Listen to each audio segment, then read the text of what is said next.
ኃጢአት ምንድን ነው? የኃጢአት ውጤት ምንድን ነው? ኃጢአት የተፈጠረው የት ነው? ከኃጢአት መንጻት ይቻላል ወይ? ከእግዚአብሔር ቃል አንድ ስፍራ እንመለከታለን። መጽሐፍ ቅዱስ የያዛችሁ ዮሐንስ ወንጌል ምዕራፍ 8 ከቁጥር 32 ያለውን ክፍል በጌታ ስም አነባለሁ። ኢየሱስም ያመኑትን አይሁድ እናንተ በቃሌ ብትኖሩ ደቀ መዛሙርቴ ናችሁ፣ እውነትም ታውቃላችሁ፣ እውነትም አርነት ያወጣችኋል አላቸው። እነርሱም የአብርሃም ዘር ነን፣ በአንድም እንኳ ከቶ ባሪያዎች አልሆነንም፣ አንተ አርነት ትወጣላችሁ እንዴት ትላለህ አሉት።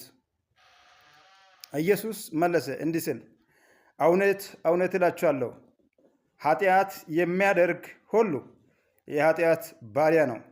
ባሪያ ለዘላለም በቤት አይኖርም አላቸው። ከዚህ ክፍል የምንመለከተው ኃጢአት ምን እንደሆነ ጌታ ኢየሱስ ክርስቶስ በግልጽ ይህንን ክፍል ተናግረዋል። በዚህ ክፍል ኃጢአት ምንድን ነው? የተፈጠረ የኃጢአት ውጤትስ ምንድን ነው?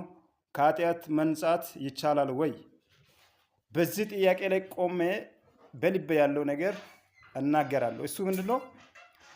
ኃጢአት ስራ ነው። የተፈጠረው በገነት ውስጥ አዳምና ሔዋን በሰሩት ስህተት ነው። ኃጢአት ስራ ከሆነ ከኃጢአት መንጻት የሚቻልበትን መንገድ ጌታ ኢየሱስ ክርስቶስ ይዞ መጣና እናንተ ኢየሱስ ክርስቶስ ወይም ልጁ አርነት ቢያወጣችሁ እናንተ በእውነት አርነት ወጥታችኋል ይላል። ደግሞ ኃጢአት በቤቱ አይኖርም ብሎ ይናገራል። ስለዚህ አንድ ሰው ስለ ኃጢአት ያለው መረዳት የተሳሳተ ከሆነ ከኃጢአት መንጻት አይችልም።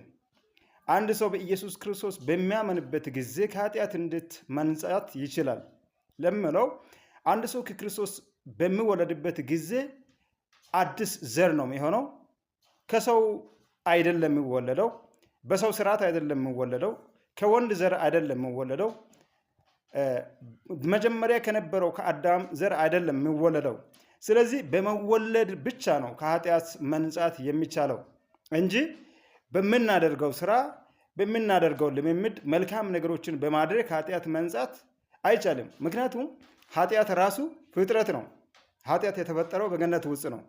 በገነት ውስጥ የተፈጠረው ኃጢአት ሰዎችን በገነት ከሚኖሩበት ወደ ውጭ ያወጣቸውና በሰዎች ልብ ነገሰ። ከዛ